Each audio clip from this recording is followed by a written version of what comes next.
Yes, welcome back.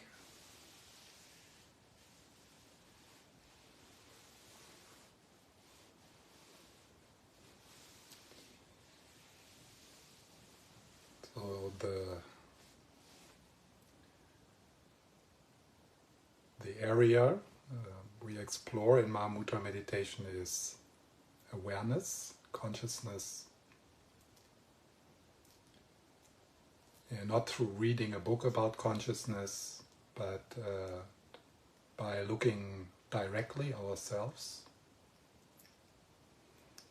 And we can use a very simple model of the mind, the territory we explore, the landscape we explore, and that is to talk about conditioned mind and unconditioned mind. In the Tibetan language, Sem and Rigpa, or the clouds and the sky. So Sem, the conditioned mind, the clouds,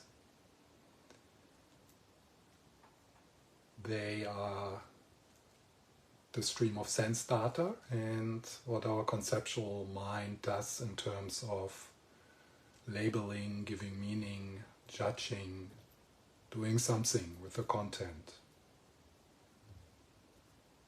In the Buddhist view, it could be called the display of your karma. And that's what we are usually most engaged in. Yeah, that's what we take serious. That's what our life is about, to optimize what we experience on the conditioned mind. And a lot of our practices, they are about that. They are, in a way you can say, manipulative. Yeah, so you try to change, have an impact on the content of your mind by relating it in a different way through loving kindness meditation or through mindfulness practice. And all these practices are valuable, and we can benefit from them. But in the Tibetan tradition, they are provisional. So we do these practices in order to get to that point where we can go deeper.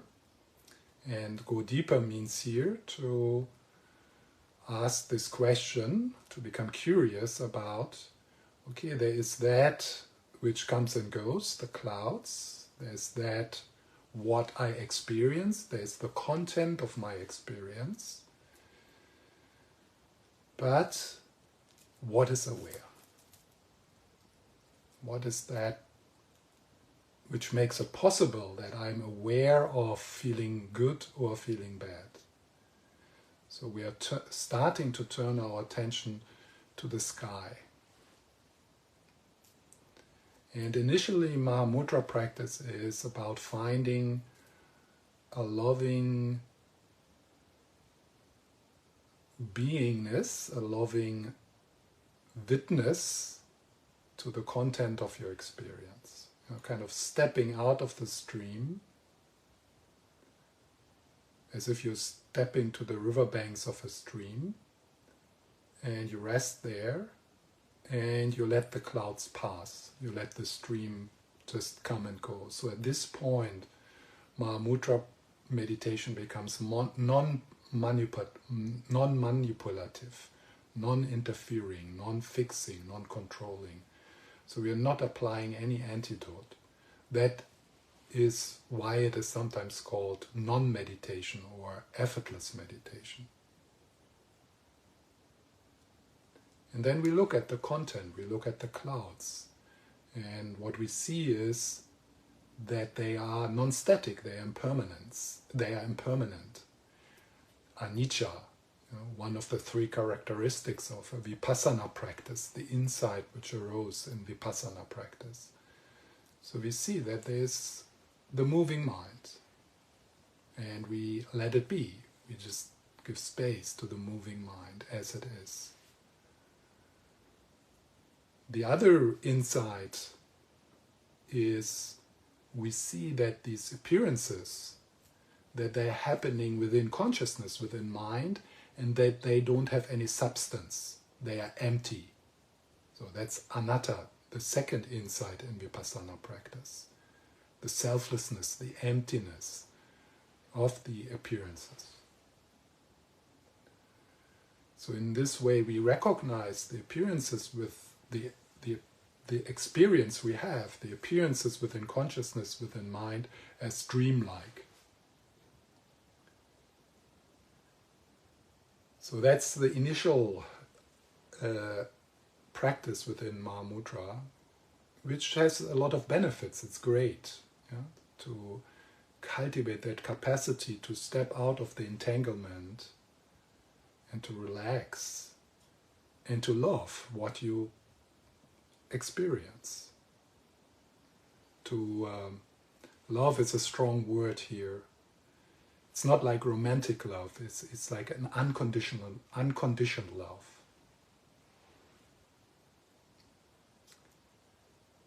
But then there comes the deeper level of Mahamudra practice, where then we become curious about that which is not changing. So we become curious about the sky.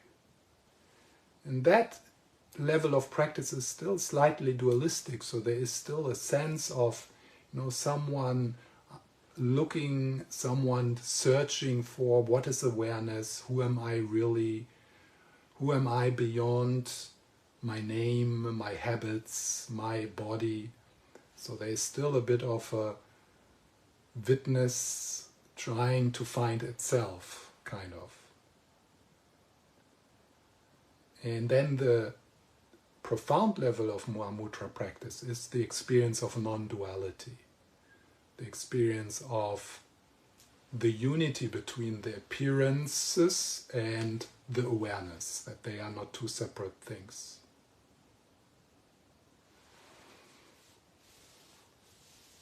And before our first exploration, I would like to share with you a quote from the root text of the Mahamudra practice in the Geluk tradition, which is a text by the second Panchen Lama, Shökyi Gyaltsen. And he writes in the Mahamudra section of this text, as a kind of pointing out instruction,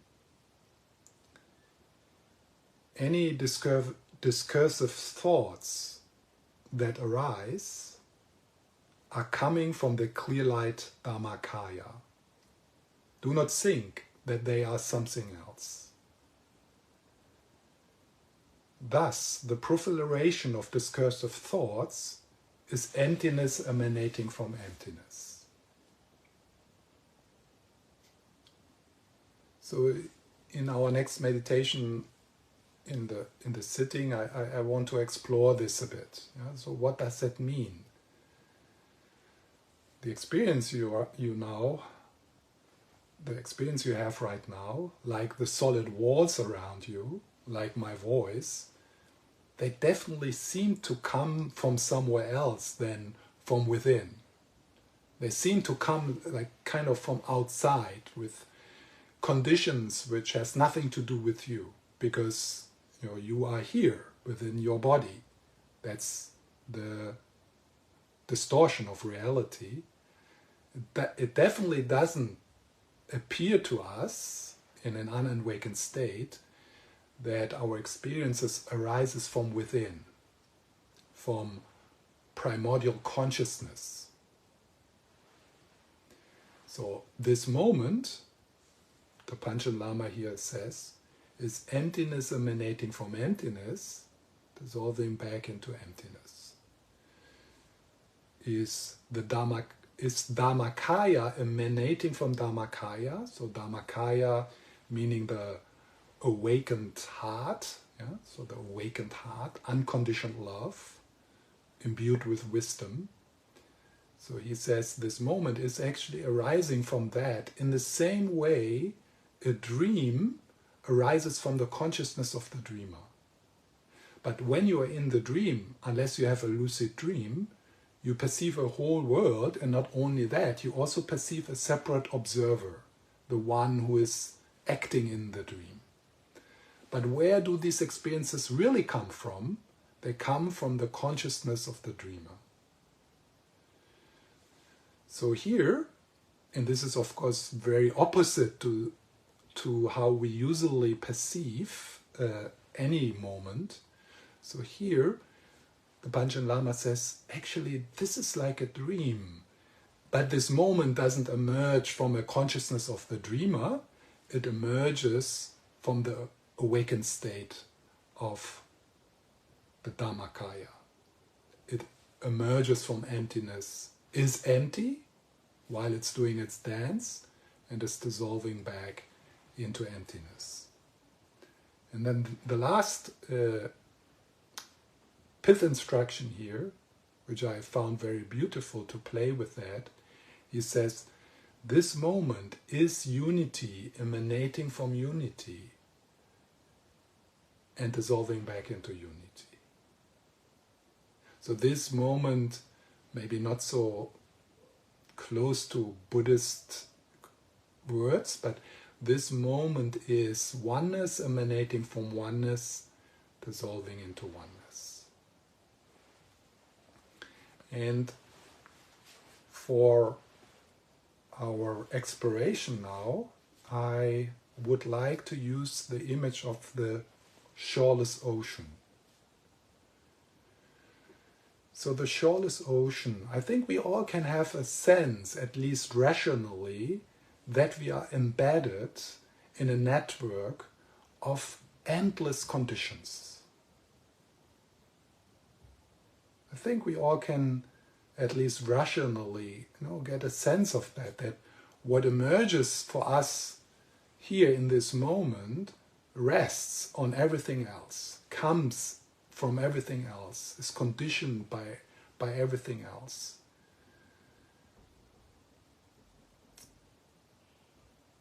And it can't be different than it is, because then everything else has to be different. So this moment is what it is, and it emerges from the interconnectedness it emerges from the interbeing of all there is. So this is what the Panchen Lama calls unity. So this is like a wave emerging from the ocean, being still water, being still the ocean. Not exactly like you can't say a wave is the ocean, but it's also not separate.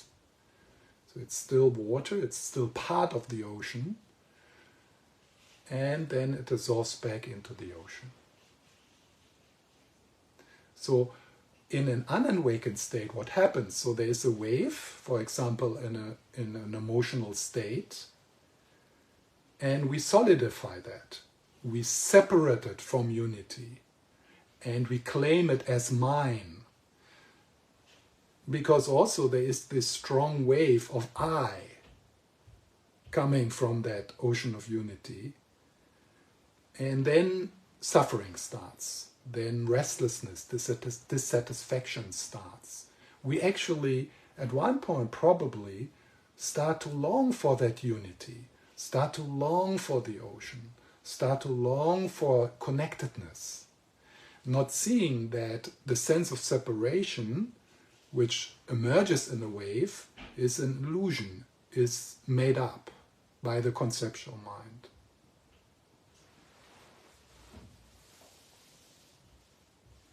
So the experience of seeing a wave as emanation coming from unity, that's a moment of awakening. So you wake up from the dream of separation.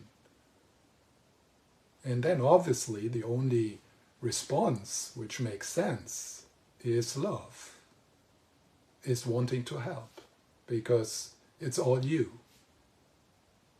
This planet is your body. In a distorted way, in a confused way, we identify with this. We call this my body. In the experience of non-duality, everything is your body. So naturally your response to that is a response of care.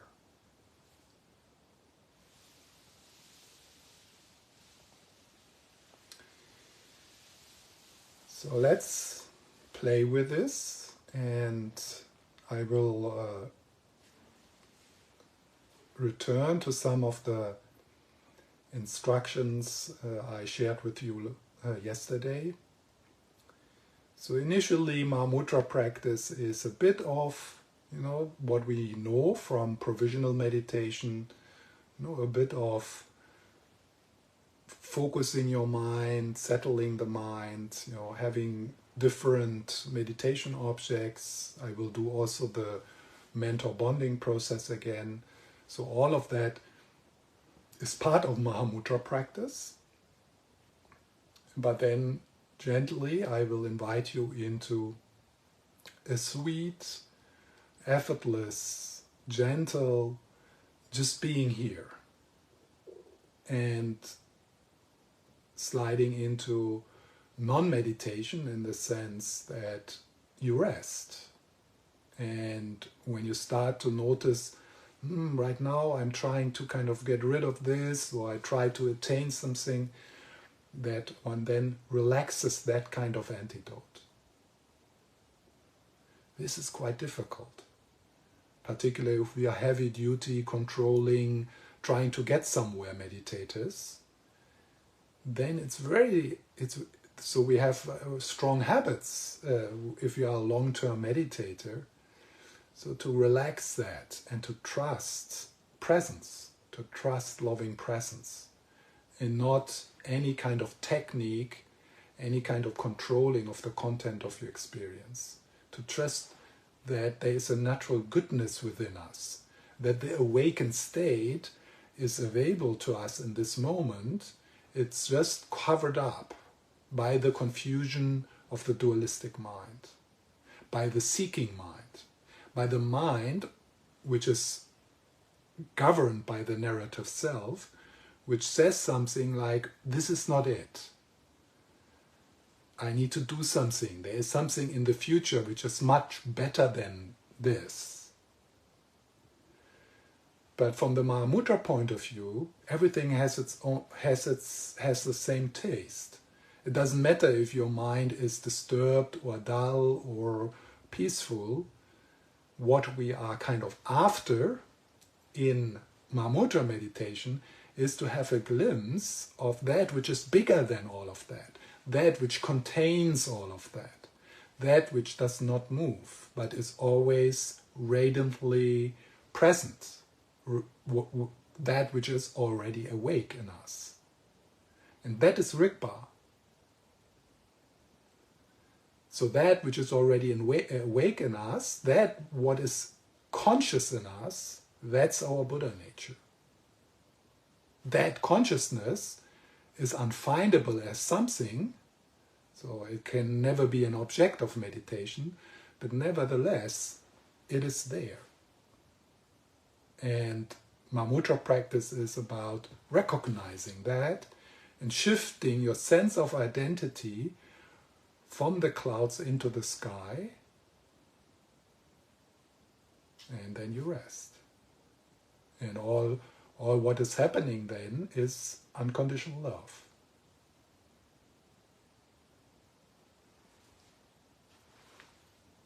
And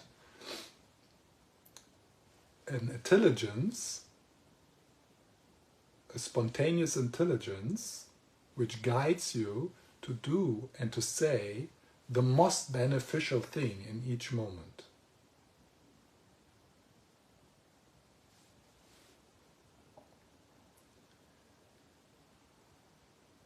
So let's shift a bit the pace.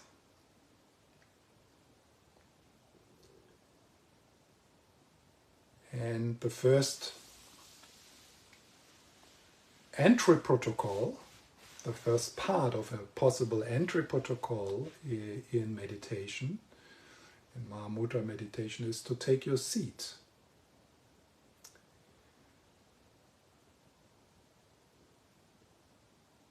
And I invite you to do that, to take the seat, your Vajra seat,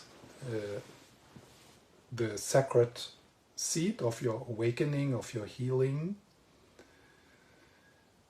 which beautifully today is in your living room.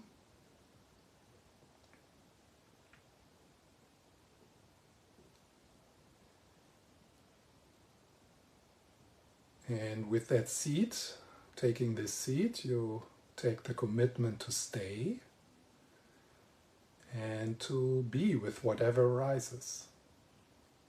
Like the Buddha under the Bodhi tree, sitting down with that firm commitment to be present, to be loyal to what is happening, to be loyal to what you bring with you into this moment.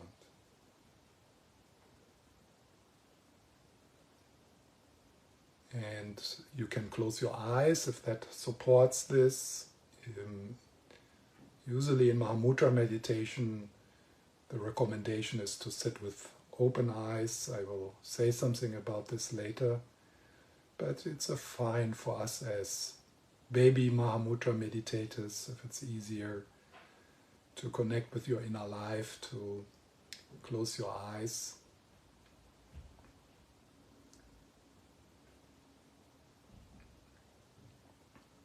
And yesterday I also mentioned that one of the important aspects of Mahamudra meditation is that it is a meditation in the body. So I invite you to drop into the posture as if your attention or your awareness is sliding down from the head into the body.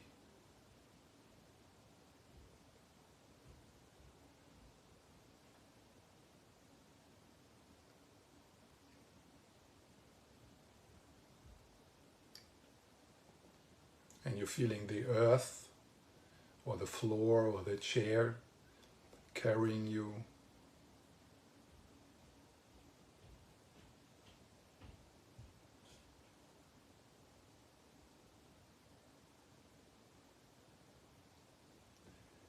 And it might be helpful to gently rest with the flow of in and out breath. So a bit of a light, gentle shamatha practice. Not in terms of focusing, but just a bit of attention.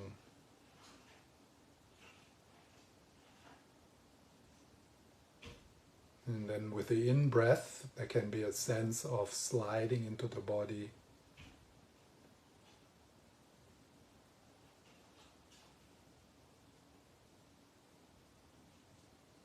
Breathing into whatever you find, breathing into your inner weather as it is. And welcoming the guests in the guest house of the body.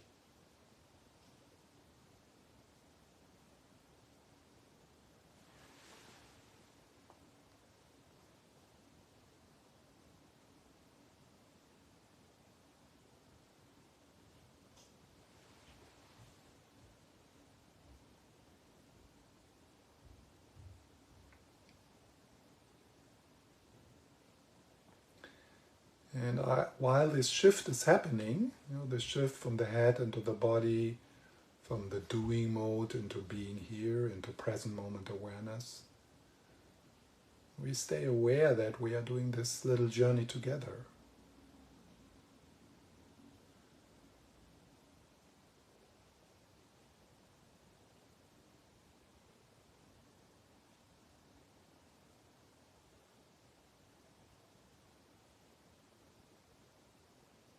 We are breathing together.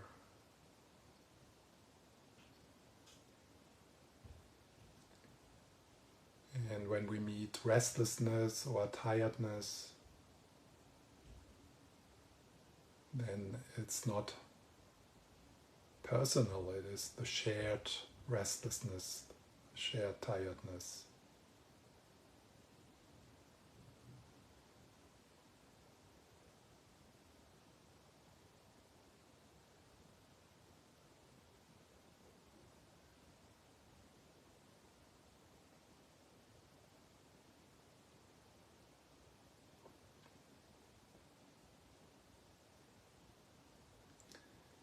And then with the out-breath, there is a lightness in the out-breath. The out-breath is effortless, just flows out. And there's a quality of letting go. A bit as if you're sighting after a day's of work and you're sitting down and you give yourself a space of rest. So in the same way, with the out-breath, softening in the belly and in the shoulders.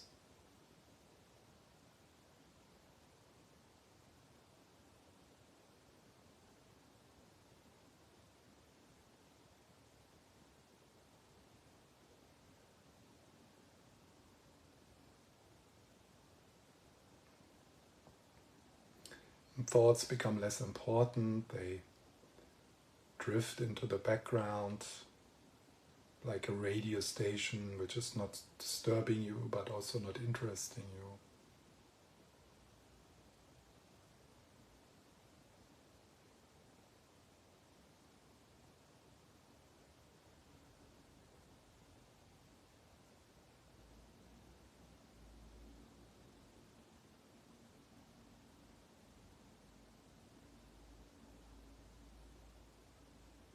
And only when you get entangled into the stream of your thoughts, into the mental shatter, you make this little gentle journey back into the felt sense of your body, into the spacious aliveness in your body, and then you rest.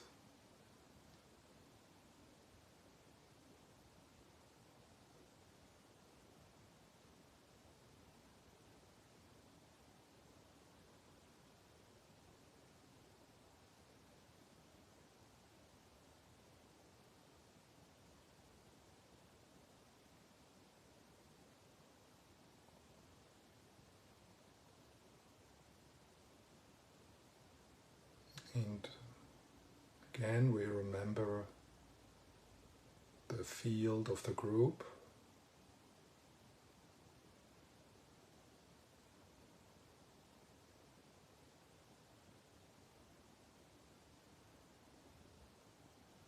That we are together in this space.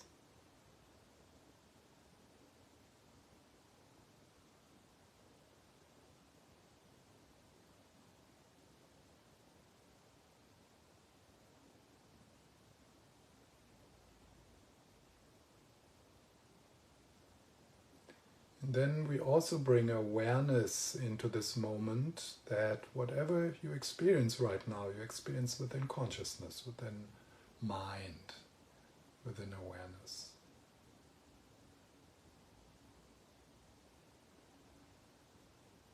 So even this voice, or the sense of the room around you, the mental image of your body, the sense of I,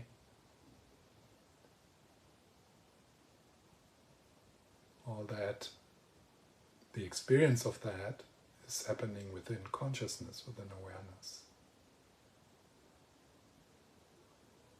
In this way, this moment is like a dream.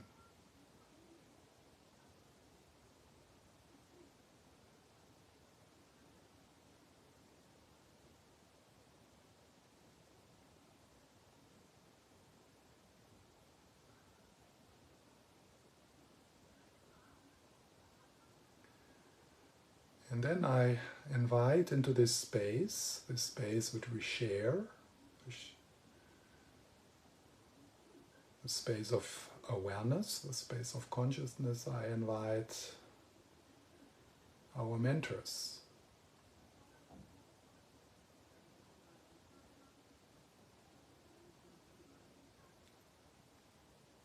His Holiness the Dalai Lama, Lama Zopa, Lama Yeshe. And I invite you to be creative and call upon your guardian angels, the Bodhisattva angels, and they appear around us.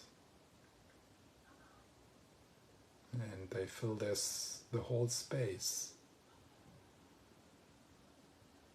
with their presence, with their loving gaze, with their smiles, with their laughter.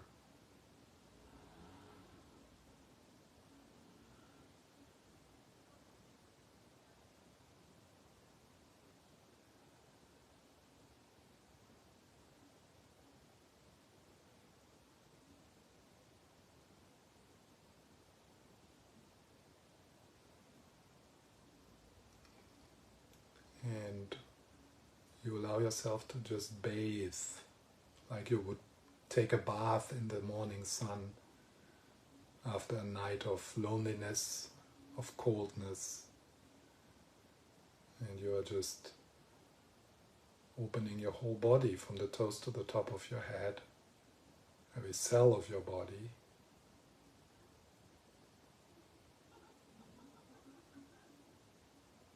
And this doesn't need to be dramatic. It can be just a gentle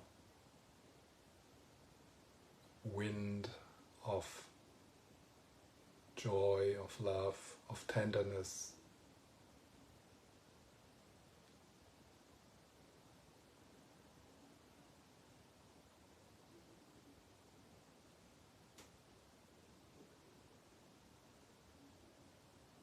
And you allow whatever is arising to arise within that space.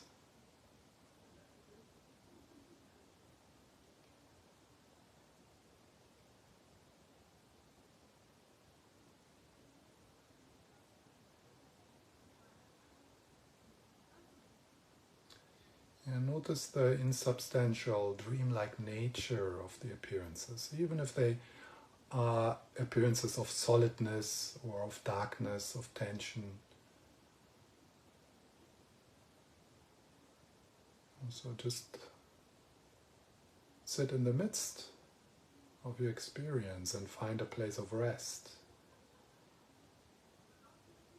by allowing this moment to be exactly what it is.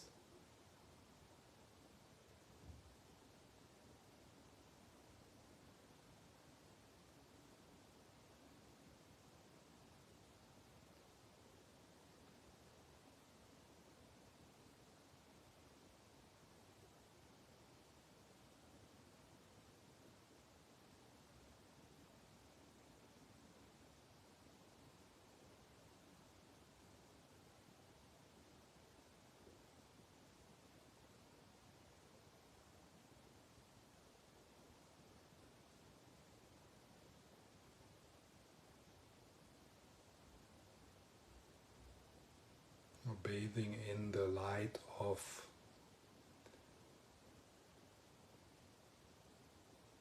the awakened heart.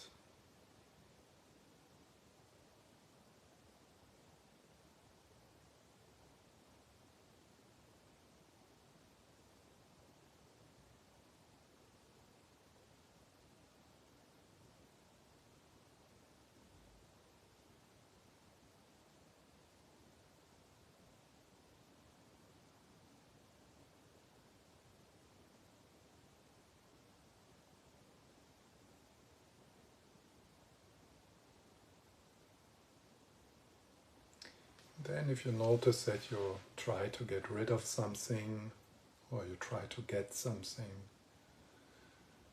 the out-breath can help you to open that fist of grasping.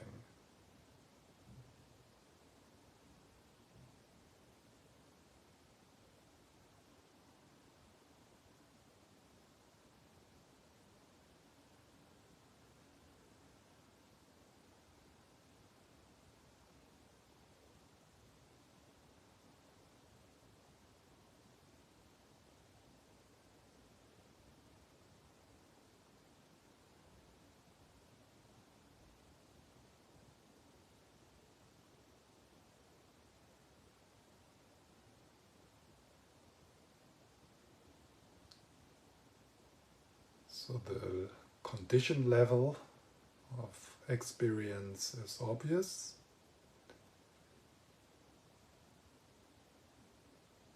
Thoughts, sensation, feelings my voice, the voice around you, the sounds around you, the sense of your body, the sense of I, memories from the past or thoughts about the future, the display of your karma.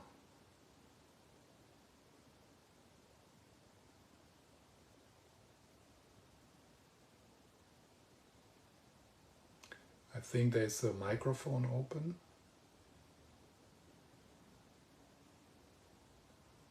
The person who has cars in the background, yeah, thank you.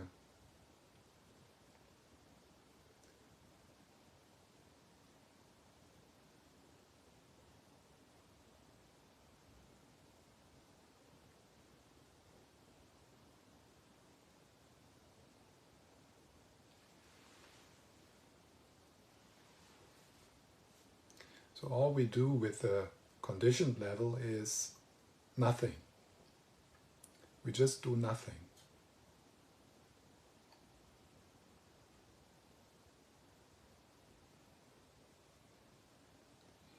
We recognize the non-static, insubstantial nature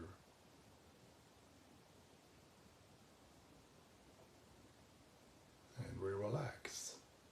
There's nothing to do.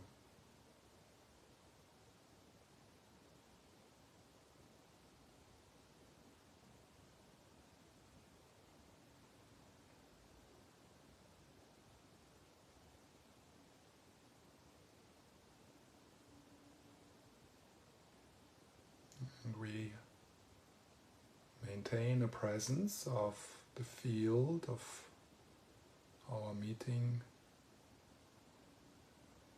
from heart to heart, which is lit up through the presence of the Dalai Lama and other mentors.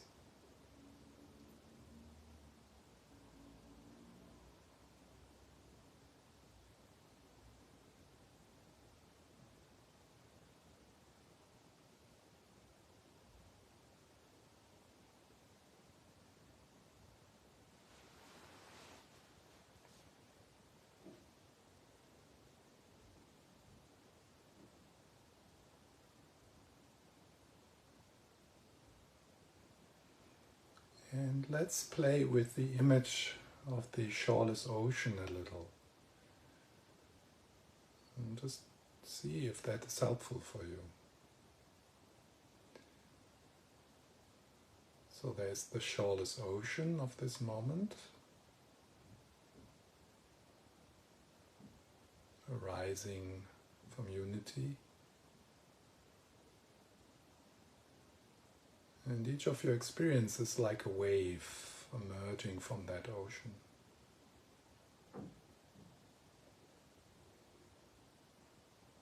So every sensation in the body, the breath, my voice, your thoughts, including the sense of I, is like a wave emerging from oneness, from unity.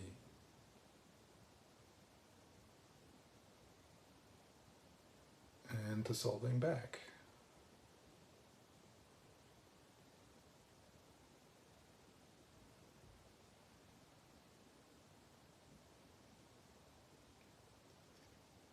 With this recognition, also the word mine, myself, that belongs to me, starts to dissolve.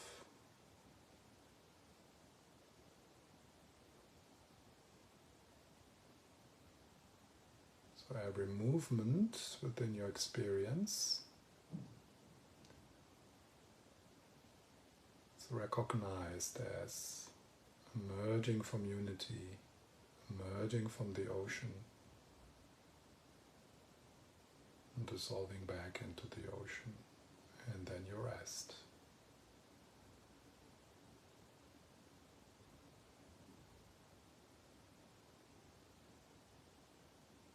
Each breath is like a wave emerging from emptiness, emerging from the ocean.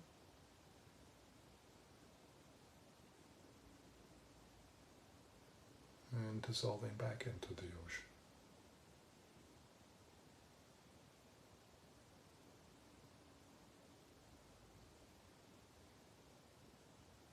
Every thought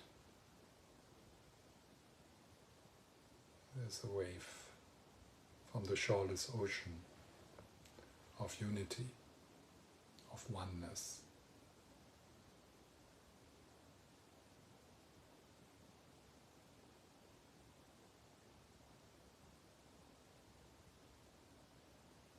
And then you rest.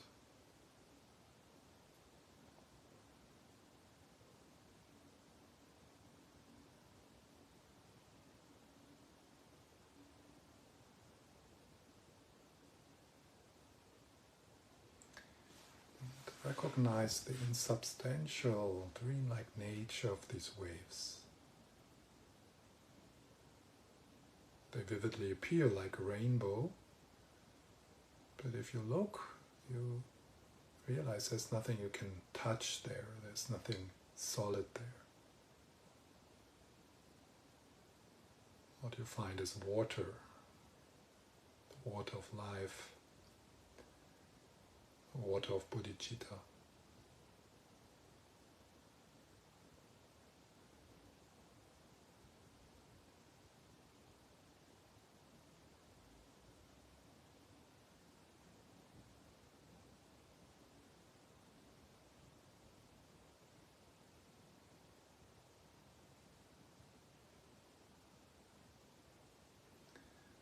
So appearances emerging from emptiness, being empty and dissolving back into emptiness.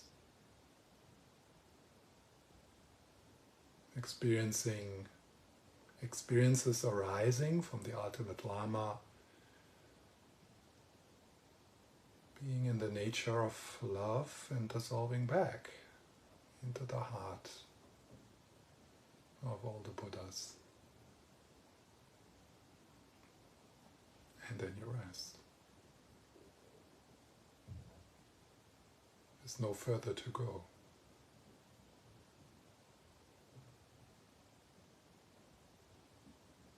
This is all there is.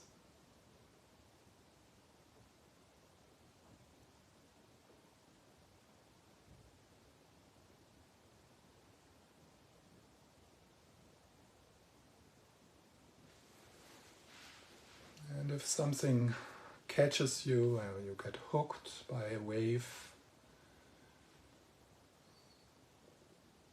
then you slide back into present moment awareness. This is not me, this is not mine, this is not myself.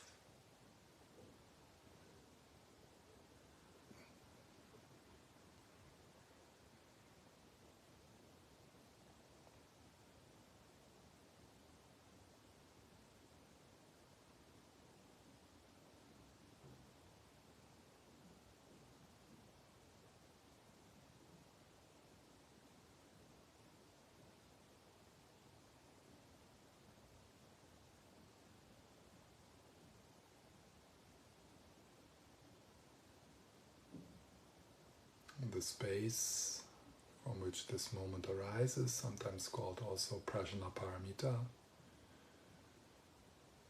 A possible translation for that is the Great Mother, that which gives birth to all experiences, like a mother. So this moment, every thought, every feeling,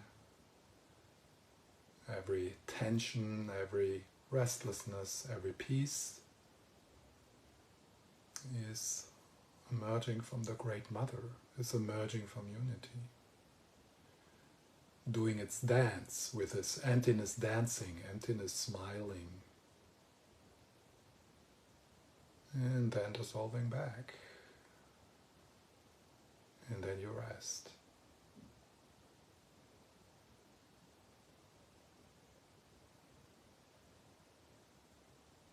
As peace, as space.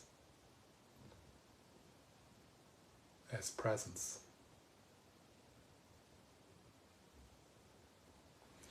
And that presence is not your presence, it's the presence we all share. It's the presence which, from which this meeting arises.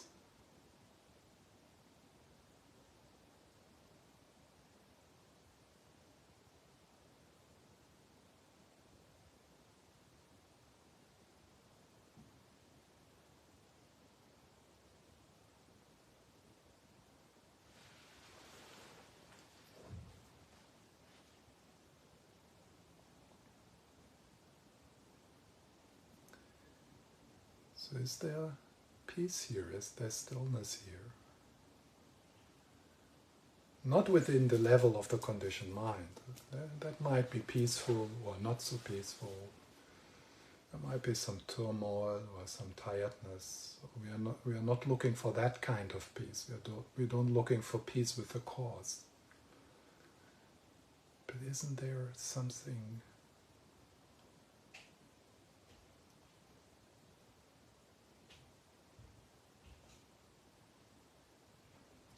bigger?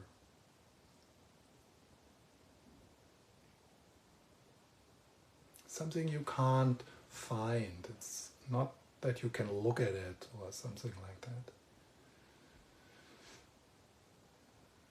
It's the space from where you look.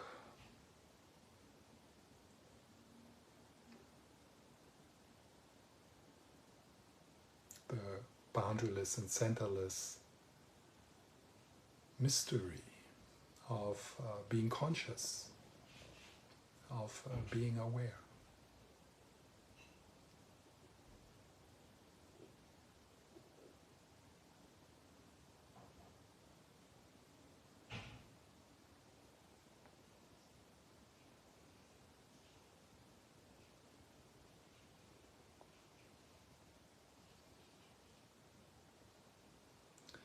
And even if there's just a faint glimpse,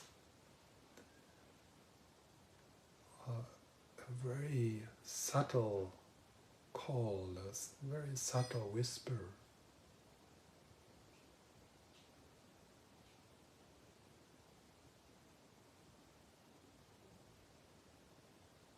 a joy which comes from just being here, from just being conscious, no matter what you're conscious of.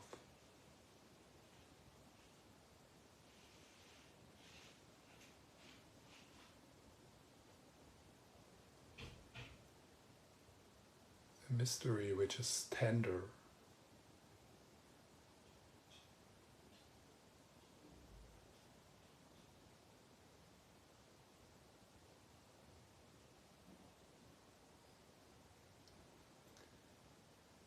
which is boundaryless and centerless, transpersonal.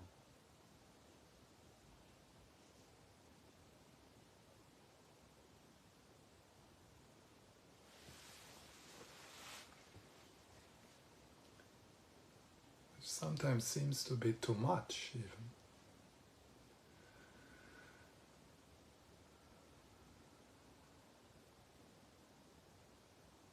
Sometimes it's enough just to be here.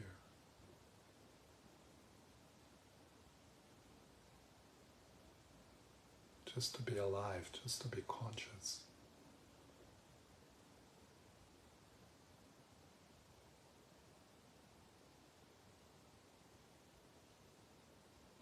Because that presence, that consciousness is in the nature of love somehow. It's not dramatic. It's not grasping love. It's the healing space which arises when we sit quietly together with the intention to wake up and to grow up, protected by the blessings of the lineage.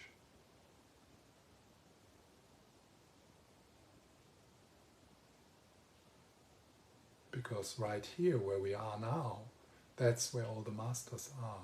Always.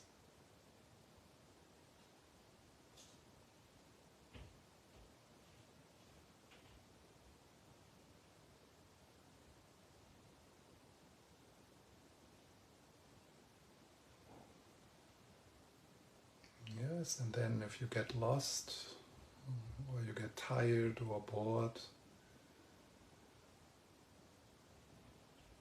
it's just the conditioned mind playing its game, a wave in the shoreless ocean of life. It's not me, it's not mine. Doesn't matter. No big deal.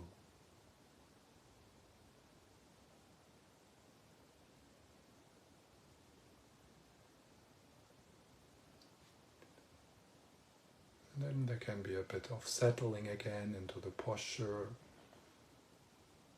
but then you go towards opening, widening, stretching.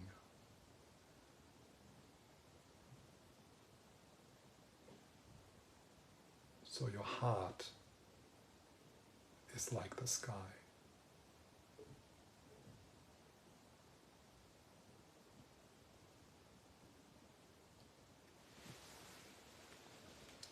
And that heart, which is like the sky, holds your wounds and your restlessness. It holds the narrative self, just as one of the many phenomena.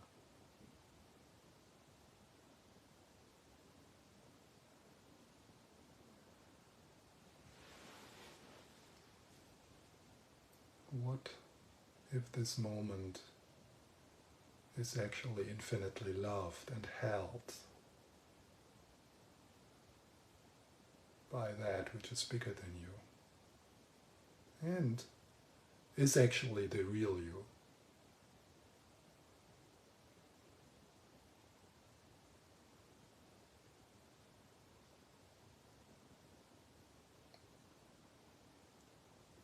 Love whatever arises. Whatever arises is already loved.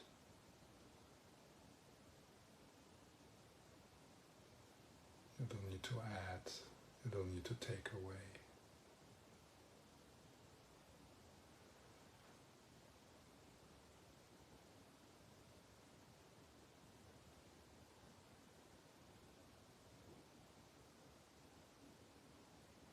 Trust the healing space. It has nothing to do with you. You're never going to figure this out. You will never be able to clean the mess of your life. It's already fine as it is, because it's infinitely loved and is in the nature of love. Nothing needs to become better.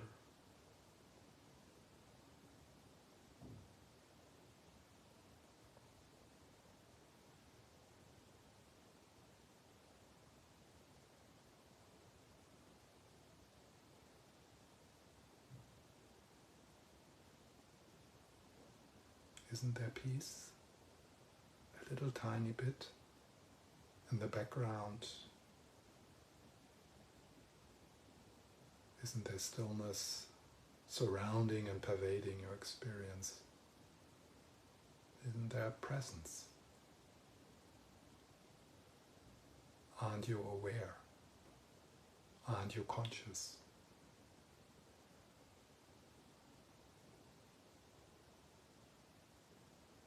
No matter what you're conscious of.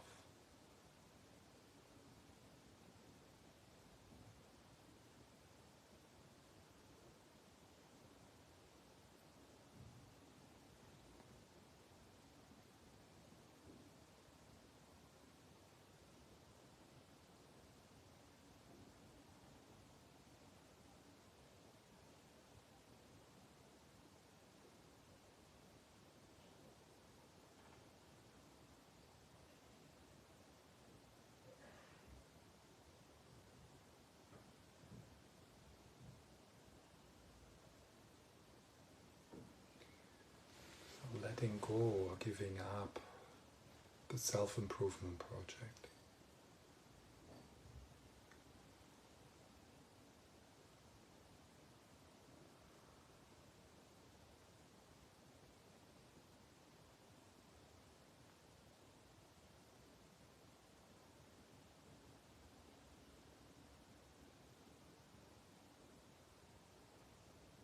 Giving up the need to feel better.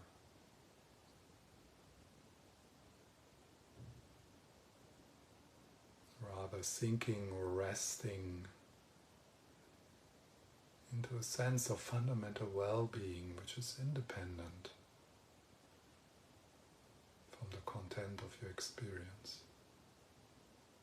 which is independent from samsara.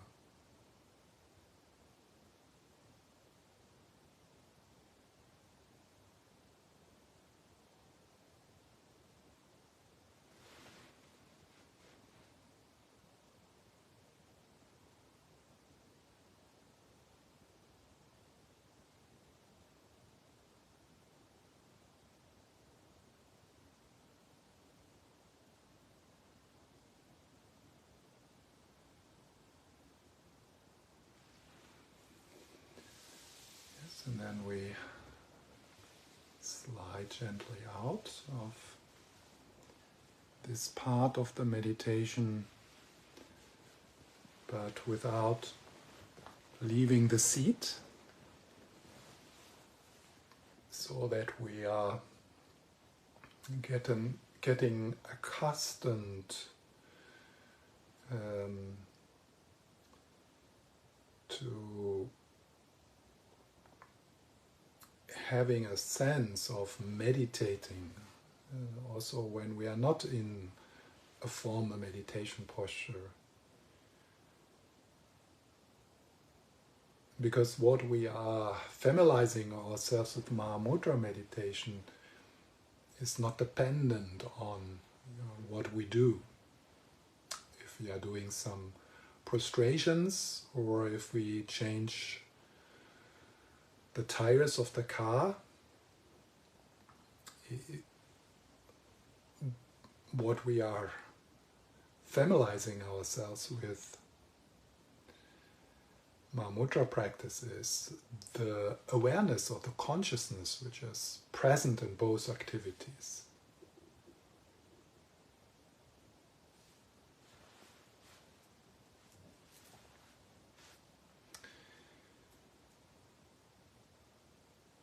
It's impossible, of course, to really describe what this is, what I have been talking about, presence or unconditioned awareness. So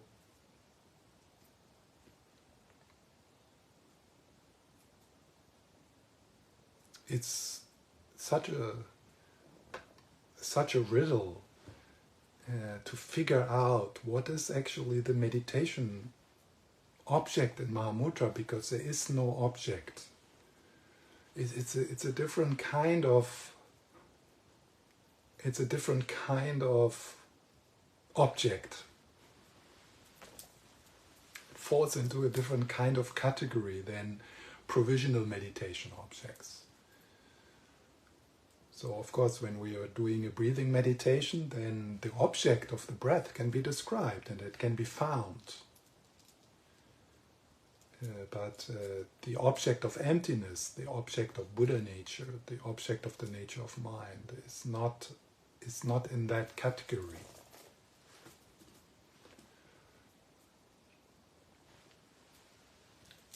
So one way to, and that's why in the Mahamudra teachings they work a lot with metaphors, like the clouds in the sky. Now I use the ocean and the waves, which is a somewhat better metaphor for Mahamudra meditation, because the clouds and the sky is still dualistic. So there is a sense of, okay, there is the conditioned mind, that's the clouds, and somehow we need to look through them, or we need to get rid of them, we need to calm them down, and then the sky will reveal itself. So the ocean and waves is a bit more, it's closer to the experience of Mahamudra meditation, because in Mahamudra meditation we start to experience how the sky and the clouds are not two different things, but that they are inseparable. That awareness and the objects of awareness they come together in one moment.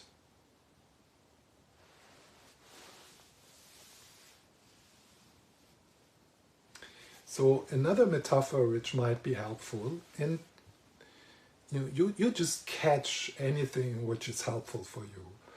And so and if you leave this meeting confused, this would be very positive, because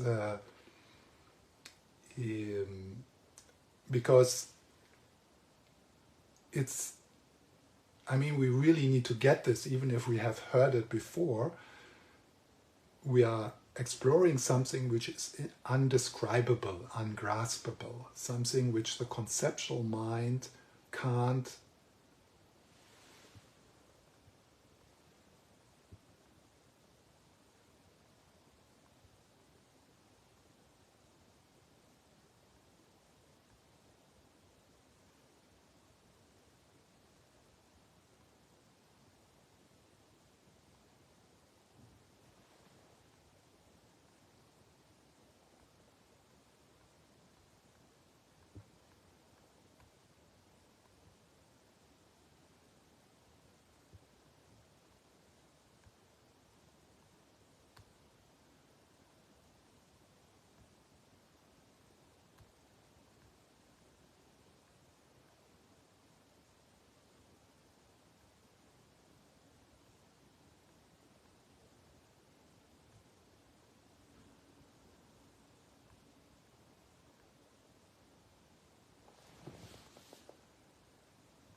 Okay, I'm back. Okay, I don't know. My internet connection is not so stable. Yeah, I hope you enjoyed the gone, because so one of the practices connected with the Mahamudra is Lama Yeshe calls it in his book on the introduction on Tantra, the gap between thoughts. Yeah? So there is in each transition, when something disappears, like for example a sound, or right a moment before when I disappeared, there is a gap.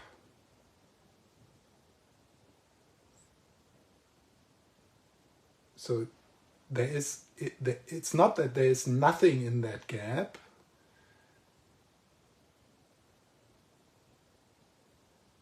but there is also not something in the gap.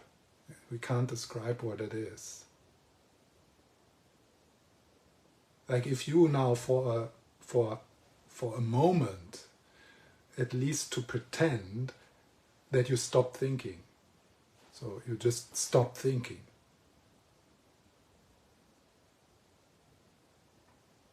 And there's a gap.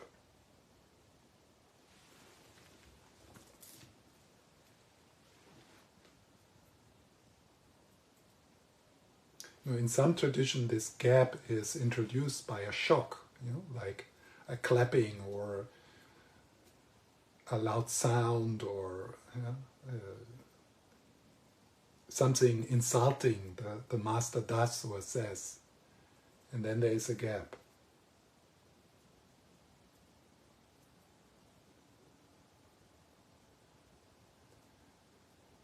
And that gap reveals awareness.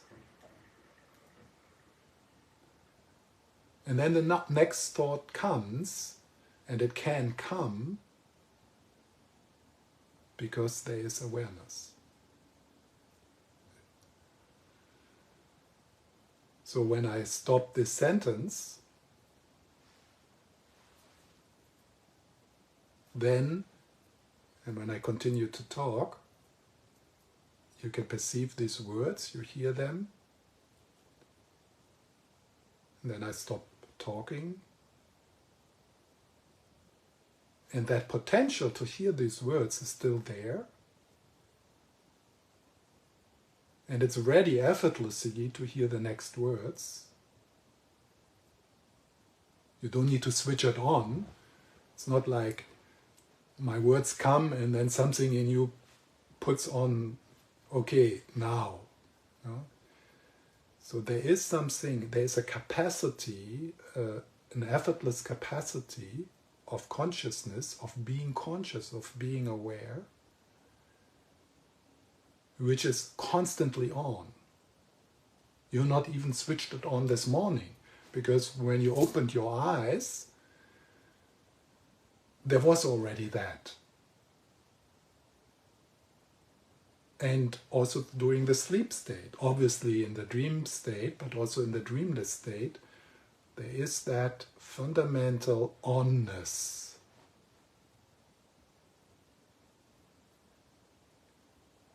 And you don't have any control about it. I mean, we could try. So I will count to 3, and then after I counted to 3, you reach back inside of you to that which is aware, and you just switch it off. So you just stop to be aware.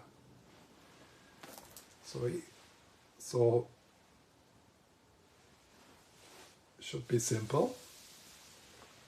1, 2, 3.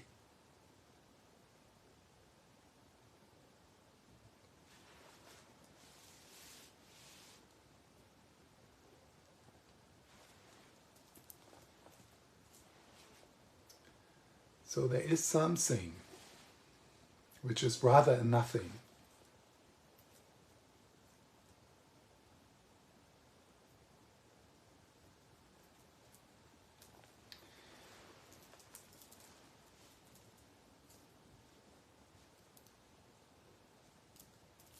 And it's overseen, because we are fascinated by the show.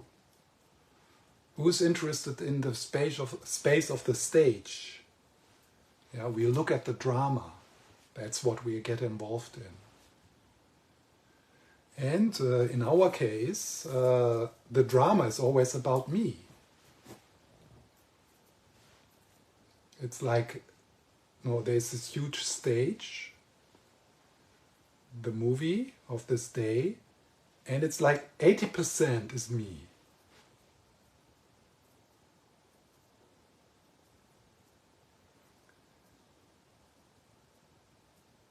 And now we become curious about the stage.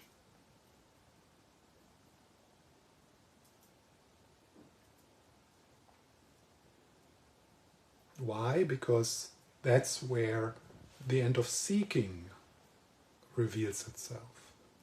That's where the qualities of generosity, of equanimity, which we cultivate in a progressive path, and that still has definitely its place and its value. Here, from the tantric point of view, these qualities which we develop, they are actually innate. Bodhicitta is innate. It is something which wants to reveal itself. And in Mahamudra meditation, we help that process of revelation.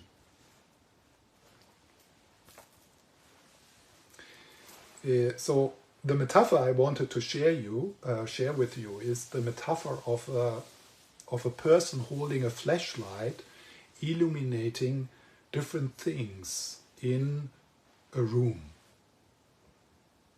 So that is a bit of a description of provisional dualistic meditation. So let's say the example of a breathing meditation. There's the meditator who is holding the flashlight. So that's the I who is meditating. And the light of the flashlight illuminates the object, which in the case of breathing meditation is the breath.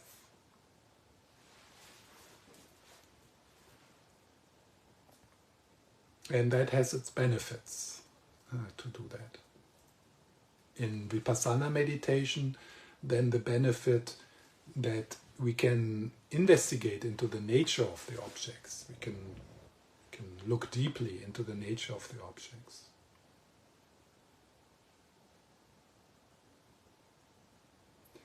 So in Mahamudra meditation,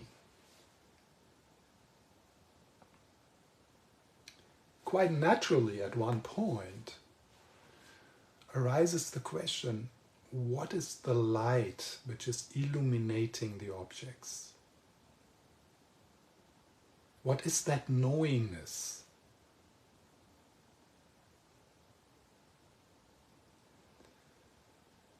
So there's the light and there's the object, and suddenly the curiosity is a bit withdrawn from the object, and the light starts to ask itself, hey, what is actually illuminating these objects? And initially it can feel a bit, in this kind of inquiry, as if you try to kind of take a light beam from the light away. So this is the flashlight.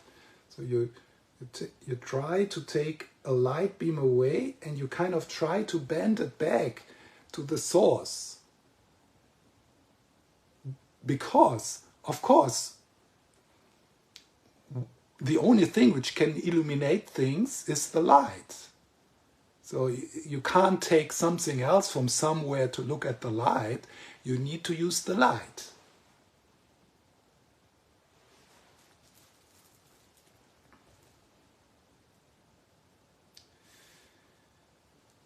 And this is then the shift in Mahamudra meditation. So you try, you do self-inquiry, or what is aware, where are my thoughts, where do they come from, what is the looking? So you follow this question which inquire into the witness consciousness, into that which is witnessing. And there's still, in that phase, there's still a bit of a dualistic split. Yeah? So you're still looking for an object. But that which you are using is the object of the meditation. That's why you don't find it.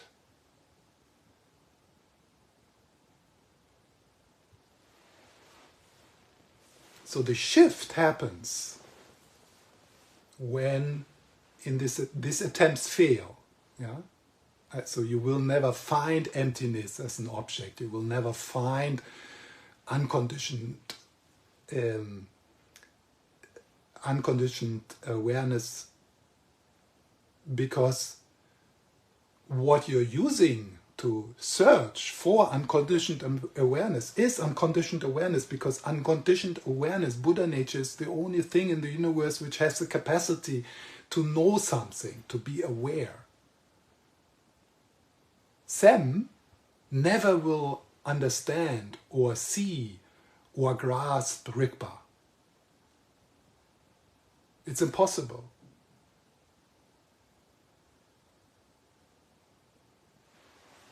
Because that which is aware, that which can know things, is Buddha nature, is pure awareness. unconditioned awareness. So the shift happens when at one point there is this, I am the light. That's why I can't find it. What I'm seeking in Mahamudra meditation, in Dzogchen practice, is what is doing the seeking. That's what I'm seeking. That's why I can't find it.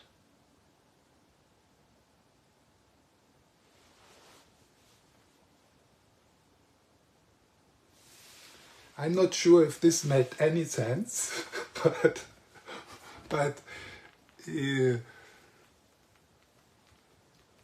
it's,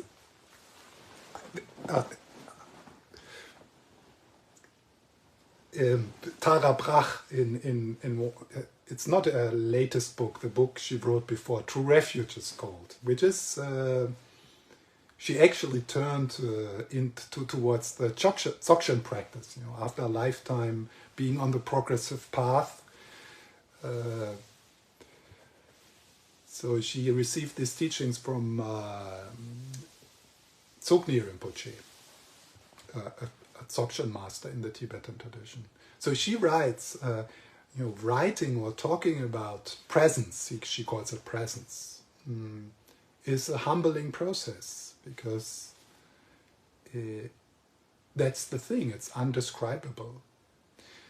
Yesterday I had this little dialogue with a guy, I think his name was Daniel, he's not there now. But I just said to him, we are talking about the same, but we don't know what we are talking about. And this was the point where I recognized that he knew that emptiness or unconditioned or awareness or Buddha nature is not an object of knowledge. It's undescribable, ungraspable. This is it's in all the texts. They say, at least the Prajna Paramita texts, and it's kind of okay, it's undescribable, ungraspable. So what is it? And then I say, it's Buddha nature. So it's Buddha nature. But what's the reference object for the word Buddha nature? This is a huge obstacle in the investigation of emptiness or awareness that we want to know.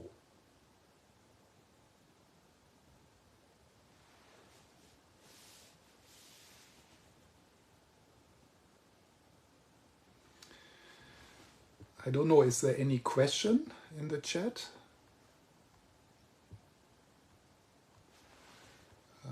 Let's see. The light source or the light itself? The light itself.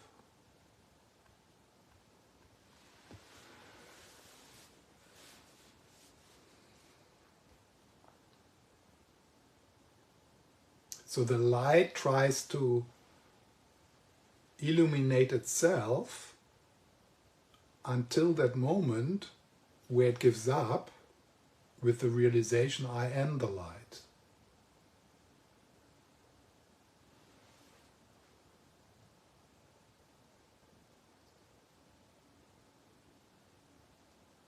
That is the moment of peace. That is the end of seeking. That is the ultimate rest.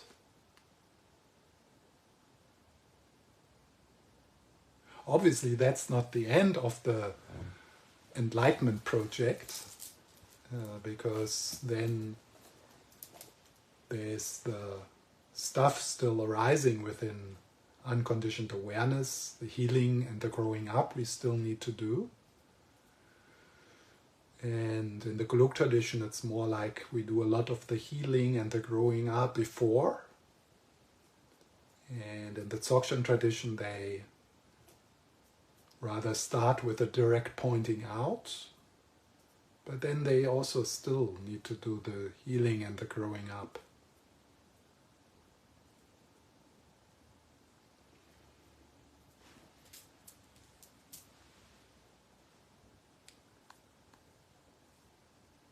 So there's one question. There is no separation between the meditator and its awareness or light.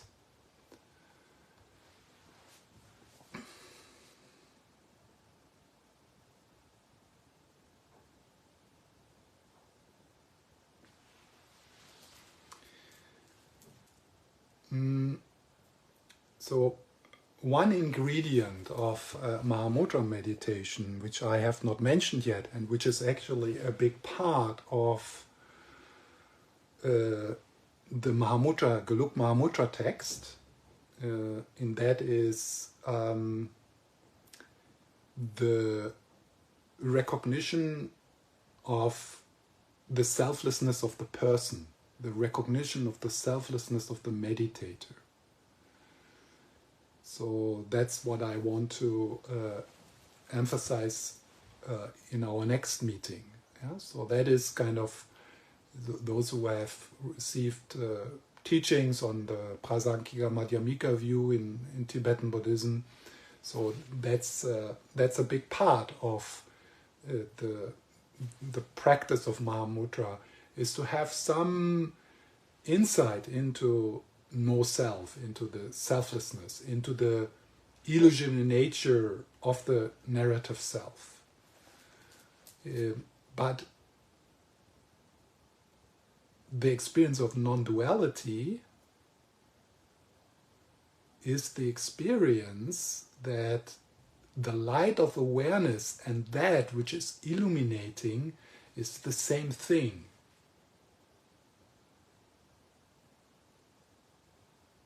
So any kind of meditation like the clouds and the sky, or you are awareness, or you are not the content of your awareness, this is not me, this is not mine, which is a traditional instruction within Buddhism, to look at the content of your experience with the view of, oh, this is not me, this is not mine. Of course, all that is provisional. And it helps us to come to the experience of non-duality, which in a way is, it's all not me, but it's everything is me. Something like that. It's like I'm nothing, but that nothing is everything.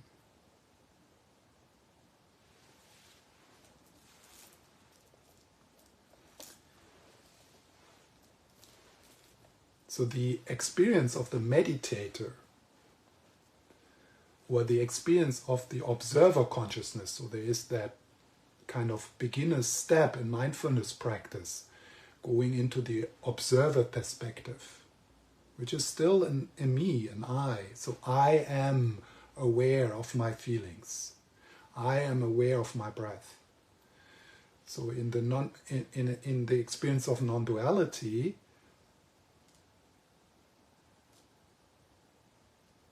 the awareness of the I and the awareness of the object of meditation is the same, is one thing.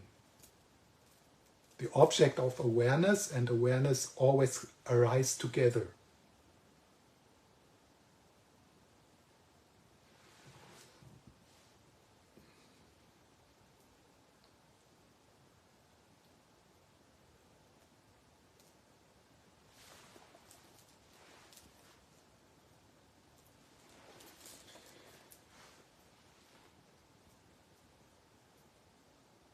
So for initial Mahamudra practice, something you can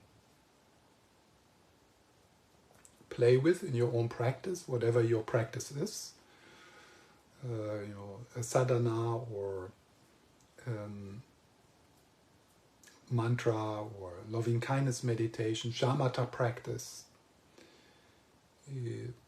So in addition to this kind of practice, what one could add is, towards the end of that routine you have developed and which works for you, so something which fits you, to give yourself some space for non-meditation, for just resting in the experience as it is, without manipulating, without controlling, sort of in the aftermath of your progressive practice, and you bring as much as loving awareness and gentleness and tenderness and goodness, which you're probably connected with through all the progressive practices you did before, hopefully, that there is some more flavor of loving kindness around you, or the presence of the teacher, or the stability of your refuge, or the sense of bodhicitta.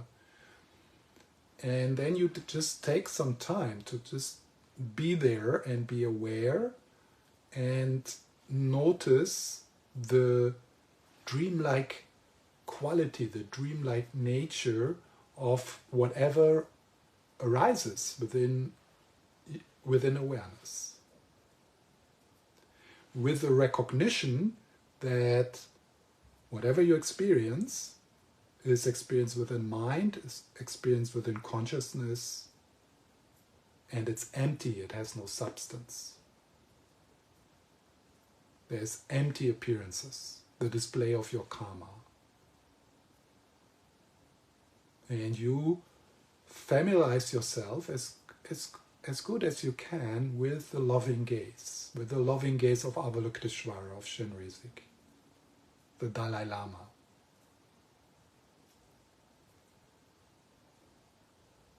Particular towards the areas of your experience where you are hard with yourself, where you feel ashamed, where it hurts. So particular that. And without applying any antidotes. Just, there is an antidote, that's the ultimate medicine, and that's a loving awareness which also sees the emptiness of the appearances.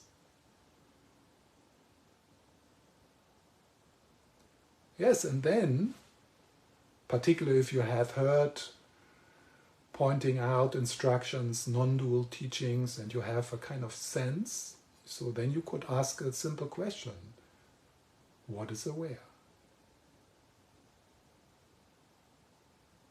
And then you pause. And what is aware is not a question to be answered by Sam, kind of trying to figure out. So, what is aware leads to a possible experience of the gap, that mystery of presence.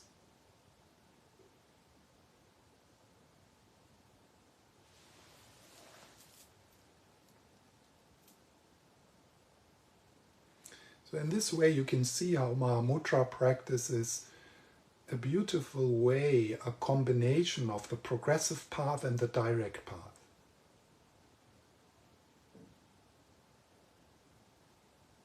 Which is for most people really suitable, because there's so much in us still the belief, I need to fix, I need to control, I need to grow, I need to heal, I need to accumulate merit, I need to purify. So this is a very strong tendency in us. And Mahamudra practice gives that part of us enough to do. But it also has that direct way, pointing out to that which is already whole, that which is already at peace. It's a direct pointing to that the awakened state is available in this moment. It wants to reveal itself. It can't wait for you to shut up.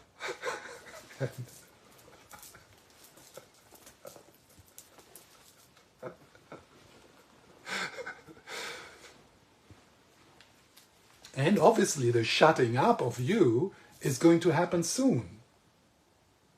When this open system which carries your name, which you unfortunately are identified with, when that just dissolves into where it comes from. And this is happening soon.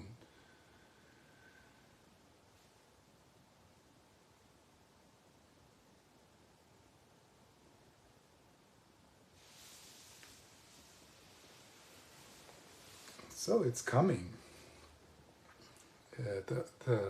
the big glimpse of the awakened state. We can't avoid it. And more cool we are at that moment, desto deeper we can take a swim in the awakened state,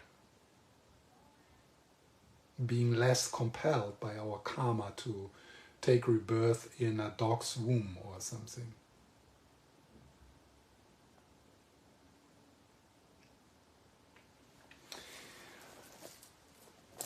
Okay, so I think the most important thing here, and also the last 1.5 hours, is just the fact that we came together. Yeah. So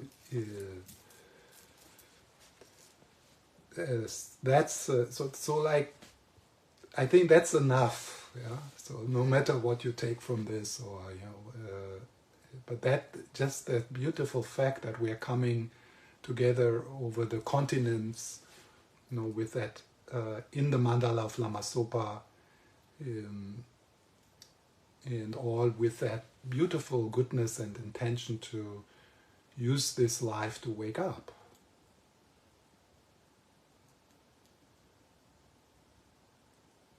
That's something to be, just that is something to be happy about.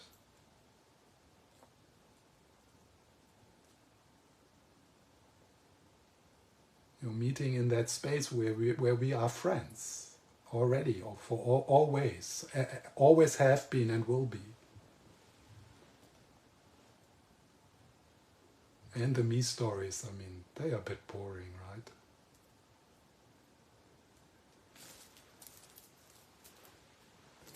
And they change so quickly.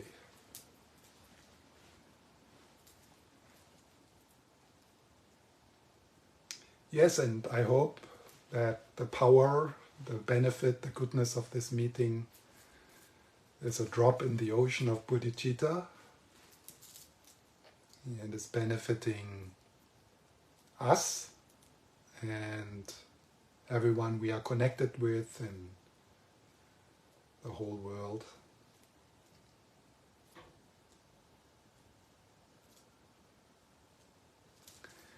And thank you very much, everyone. And thank you, Jennifer, for organizing.